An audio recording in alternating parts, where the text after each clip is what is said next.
সাবেক প্রধান নির্বাচন কমিশনার জনাব নুরুল হুদা 2018 সনে তার অধীনে যে নির্বাচন হয়েছিল রাতের ভোট, এই ভোটের কারণে তিনি খুবই কুখ্যাতি অর্জন করেছিলেন।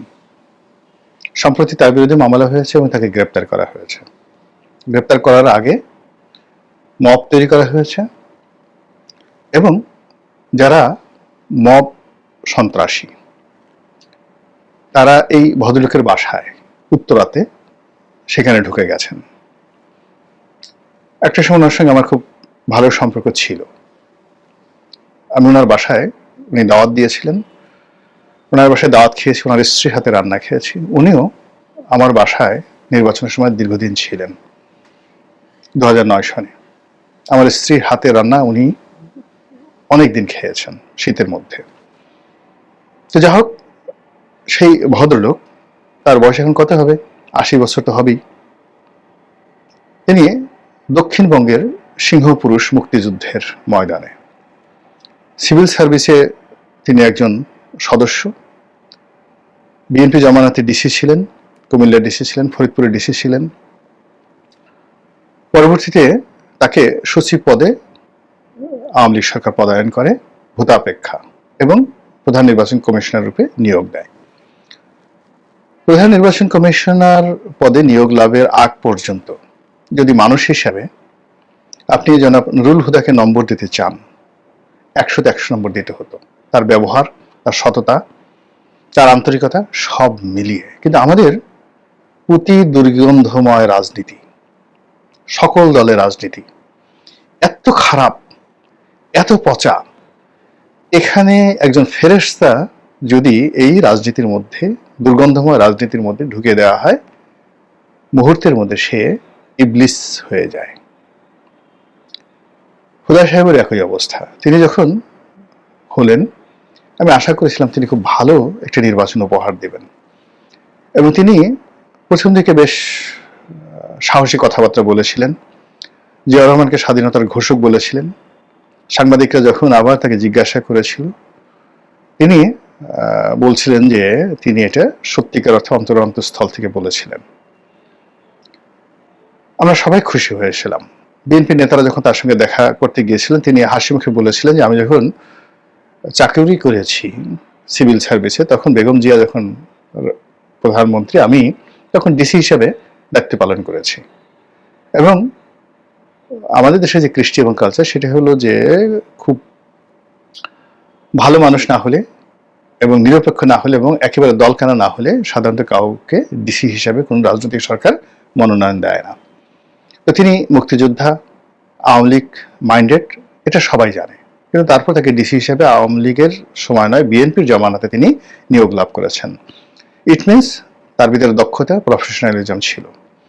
কিন্তু শেখ হাসিনার কবলে পড়ে, লোভে পড়ে, তারপর যাকে বলা হয় তিনি সেই নিজেও লোভে পড়েছেন, গোয়েন্দা সংস্থা তাপে পড়ে তিনি তার সেই স্ট্রেংথ রাখতে পারেনি। কিন্তু তার যে অধঃপতন, সেই অধঃপতনটা আসলে এত নিচু পর্যায়ে চলে গেছিল যেটা আমি কল্পনা করতে পারিনি।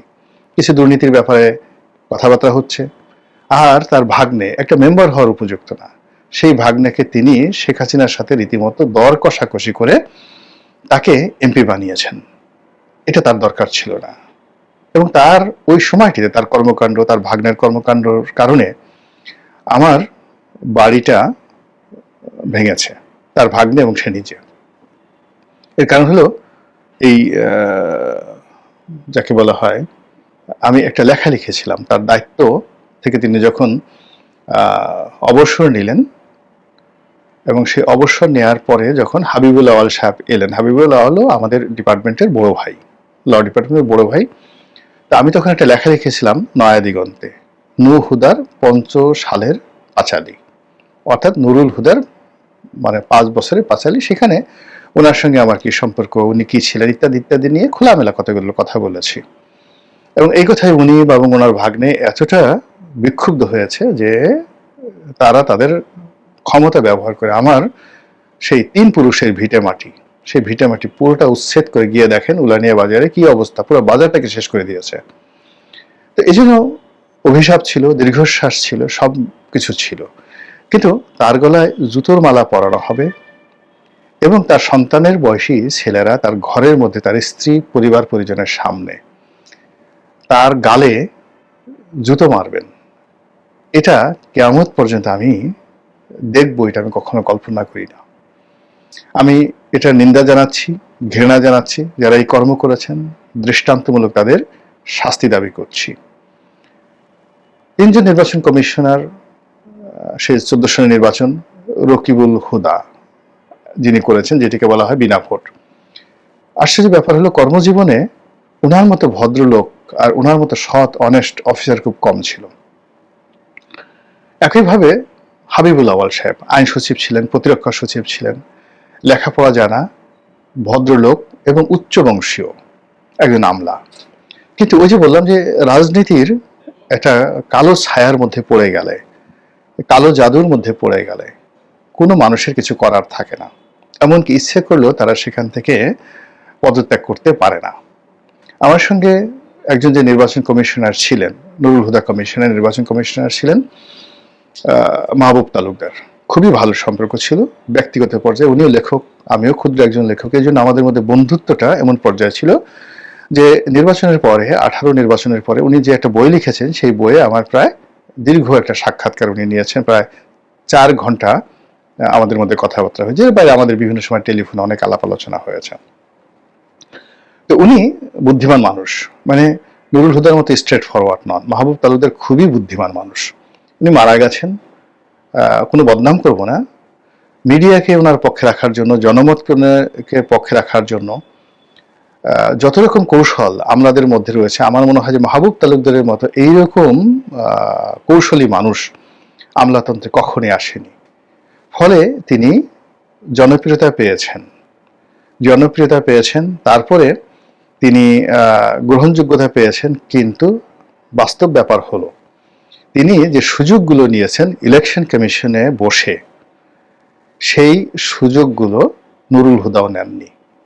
তার ক্যান্সারের রোগ ছিল, তিনি পুরো চিকিৎসার যে ব্যয়ভার, ফাইল খুলে দেখেন, কোটি কোটি টাকা চিকিৎসা বাবদ তিনি এই ইলেকশন কমিশন থেকে নিয়েছেন।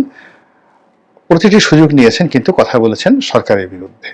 এটা তার একটা কৌশল ছিল, নুরুল হুদা পারেনি। 2 নম্বর হলো যে আপনি দেখুন, সে ওখানে ক্ষমতা ব্যবহার করে, মাহবুব তালুকদার ক্ষমতায় ব্যবহার করে তার একটা প্লট ছিল বাড়িধারাতে, এবং সেই প্লট একজন ডেভেলপারকে তিনি দিয়েছিলেন। সেই প্লট নিয়ে যে গন্ডগোল হলো, সেখানে নুরুল হুদা সাহেব তার মানে সেই মাহবুব তালুকদার তার ক্ষমতা ব্যবহার করে তিনি সেই যে ডেভেলপার কোম্পানি তার 12টা বাজিয়ে দিয়েছেন। কিন্তু যেহেতু মিডিয়ার মুখ আছে, ফেজ আছে, তাকে নিয়ে কথা হয়নি। আমি খুব আন্তরিকভাবে তাকে জিজ্ঞাসা করলাম যে আপনি এত কথাবার্তা এখানে বলছেন, আপনি কেন পদত্যাগ করছেন না? আমি কিভাবে পদত্যাগ করব? পদত্যাগ করলে যে আমার এই যে এখন যে চিকিৎসা হচ্ছে, আমি প্রতি মাসে সিঙ্গাপুর যেতে হচ্ছে, আমি এই টাকা এখান থেকে নিচ্ছি, আমি তো পাবো না। তখন আমার মনে হলো যে ওনার তো কোনো টাকা পয়সা নেই, উনি গরিব মানুষ।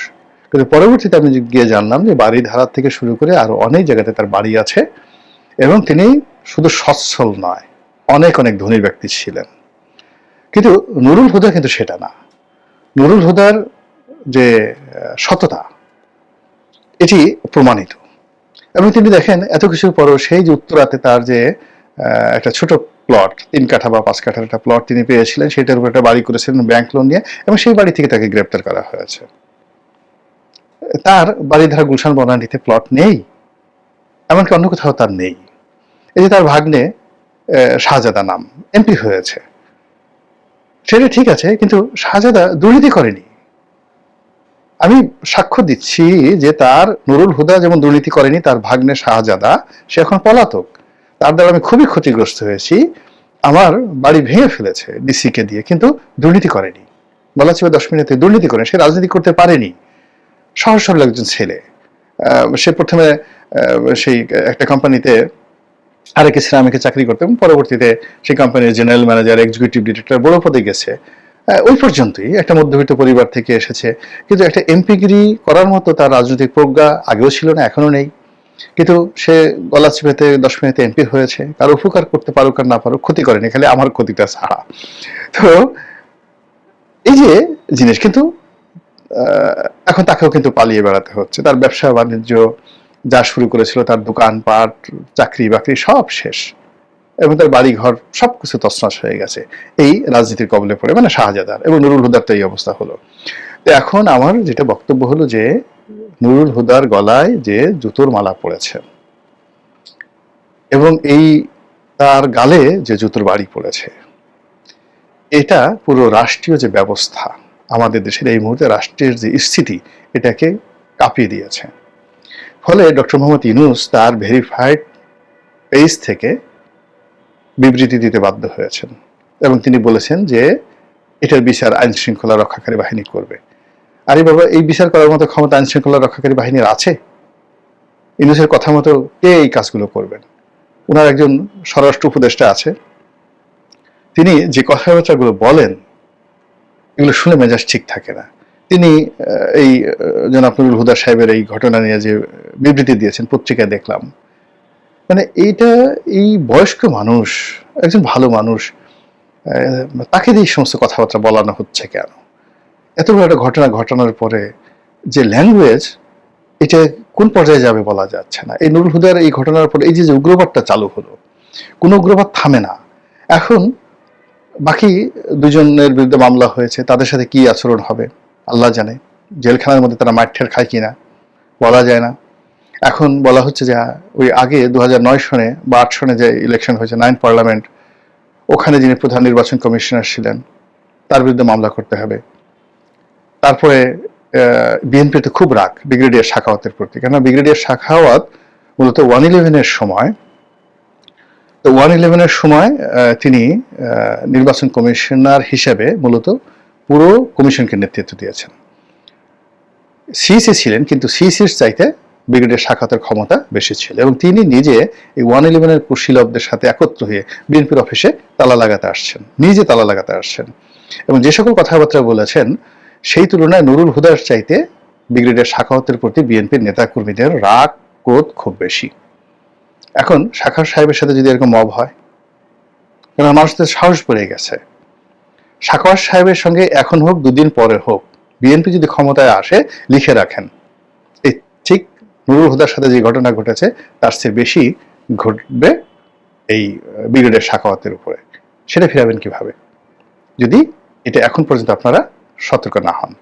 আচ্ছা, এখন এই যে যিনি বর্তমান সিইসি রয়েছেন, আগের সিইসির সঙ্গে যেভাবে আমার একটা সম্পর্ক ছিল, এই বর্তমান সিইসির সাথে সম্পর্ক আছে, তিনি তার সঙ্গে একটা যোগাযোগ আছে, একেবারে নিহায়ত একজন ভদ্রলোক মানুষ, বয়স্ক মানুষ, এবং তারা নুরুল হুদার সমপর্যায়ের বয়স্ক মানুষ, মানে কোনো রকম এদিক ওদিক নাই। তো নুরুল হুদা যদি আপনি ধরেন তার সাহস, তার শক্তি, ইভেন এখন তার যে ফিজিক্যাল ফিটনেস আছে, তার অর্ধেক ফিজিক্যাল ফিটনেস, নুরুল হুদা সাহেবের অর্ধেক ফিজিক্যাল ফিটনেস বর্তমান সিইসির নেই। নুরুল হুদার ব্যক্তিগত জীবনে তিনি যে সাহস, যে জিত তার ছিল বা আছে, এটা বর্তমান সিইসি নাই। তিনি নরম সরম একজন মানুষ। নুরুল হুদার গালে যদি জুতো পড়ে, তাহলে এই যে সিইসি যে ঘটনা দেখলেন, আপনার কি মনে হয় তিনি কাজ করতে পারবেন? তিনি কাজ করবেন? তিনি এগোতে পারবেন? ফলে নুরুল হুদা সাহেবের এই ঘটনাটা পুরো রাষ্ট্র ব্যবস্থাকে ঝাঁকিয়ে দিয়েছে, প্রত্যেকটা মানুষের বিবেককে নাড়া দিয়েছে, সেনাপ্রধান থেকে শুরু করে অন্য সবাই। আপনি চিন্তা করেন, যদি একজন প্রধান নির্বাচন কমিশনার সাংবিধানিক পদ, তো সেই সাংবিধানিক পদে যারা আছেন তাদের মান মর্যাদা সেনাপ্রধান আইজির চেয়ে বেশি। আমাদের দুজন আইজি ধরা পড়েছে, দুজনই ডিম খেয়েছে, মার খেয়েছে। এখন যে কয়জন সেনাপ্রধান ওনার আমলে হয়েছে, ইকবাল করিম ভুইয়া, বেলাল, আবু বেলাল মানে আনিসুল হক সাহেবের ছোট ভাই, তারপরে জেনারেল আজিজ, এবং তারপরে এই যে এখন যিনি আছেন রিটায়ার্ড করার পর, এদের অবস্থা কি হবে বলেন তো? ওনাদের অবস্থা কি হবে একবার একটু বোঝার চেষ্টা করেন। বেনজিরকে যদি মানুষ পায়, কি অবস্থা তৈরি করবে তারে? এরপরে বেনজিরের বাইরে অন্য যে আরো দুজন ছিলেন, আইজি ছিলেন, হাসান মাহমুদ খন্দকার, তো তাকে পেলে কি অবস্থা হবে?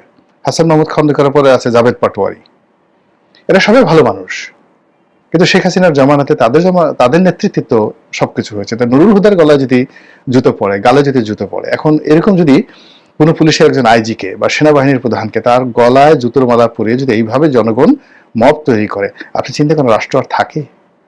কোনো অবস্থাতে রাষ্ট্র থাকে না। ফলে এখনো সময় আছে, রাষ্ট্রের যারা কর্তা ব্যক্তি রয়েছে, এই ঘটনা যারা ঘটেছে তারা নয়, এই ঘটনার পিছনে যে শক্তি আছে, শিকড় আছে, সেই শিকড় ধরে টান দিতে হবে। এবং সেই শিকড় যদি বন্ধ করা না যায়, রাষ্ট্রের কোনো পদ, সেটা দুর্নীতি দমন কমিশনের চেয়ারম্যান হোক, এই যে এখন দুর্নীতি দমন কমিশনের চেয়ারম্যান, সে কি আগের যে দুর্নীতি দমন কমিশন শেখ হাসিনার জমানায় যে দুর্নীতি দমন কমিশনের যে চেয়ারম্যান ছিল, তাদের যে কর্মকাণ্ড, তার বাইরে উনি এখন যেতে পারছেন? ওনাকে তো ডক্টর মোহাম্মদ ইউনূসকে খুশি করার জন্য অনেক কিছু করতে হচ্ছে। রাতারাতি এই মামলাগুলো কিভাবে গেল? ডক্টর মোহাম্মদ ইউনূসের বিরুদ্ধে মামলাগুলো কিভাবে গেল? নতুন নতুন মানুষকে ফাঁসানো হচ্ছে কেন? বলেন তো? রাষ্ট্রের যে সিস্টেমের বাইরে তো ভাই কেউ যেতে পারছি না আমরা। এত সহজে এটা সম্ভব না। ইন্ডিপেন্ডেন্টলি একটা বডি তৈরি করা, স্বায়ত্তশাসন, তারপর শেষে তাতে সার্বভৌমত্ব রাষ্ট্রীয় প্রতিষ্ঠানগুলোর, সেটা তো আমরা এখনো প্রতিষ্ঠা করতে পারিনি। আপনার প্রধান বিচারপতি, আওয়ামী লীগ জমানার প্রধান বিচারপতিদেরকে এখন মারার জন্য এই ফেসবুকে বিভিন্ন কথাবার্তা ঘুরছে, ছবি দিয়ে দিয়ে বিচারপতিদেরকে টার্গেট করা হচ্ছে। তো সেই ক্ষেত্রে এখন যারা বিচার ব্যবস্থার সঙ্গে সম্পৃক্ত রয়েছেন, রাতারাতি সবকিছু খালাস করে দিচ্ছেন। সেই 21 আগস্টের গ্রেনেড মামলা থেকে শুরু করে যা কিছু এখন হচ্ছে, আগামীতে কি হবে বলেন তো? আগামীতে কি হবে? যদি সেই জামাত নেতাদেরকে ফাঁসিতে লটকানোর জন্য বিচারপতি যারা ছিলেন, তাদেরকে এখন এইভাবে মব করার জন্য যে নুরুল হুদার মতো তাদেরকে ধরা হোক, ছবি দিয়ে দেখেন ইন্টারনেট ভরিয়ে ফেলছে, অন্তত 1 ডজন বিচারপতির সেই ছবি সেখানে ভাসছে। তাহলে এখন যারা বিচার কর্ম করছেন, তাদের অন্তরে কি একটু ভয় হবে না? তারা কি কলম চালাবেন না অপেক্ষা করবেন? কাজে রাষ্ট্র কাঁপছে, ট্রাম্বলিং ফেয়ার, রাষ্ট্রের যে সংহতি এটি ব্যাহত হচ্ছে। যারা পরিচালনায় আছেন তাদের খুবই সতর্ক হতে হবে।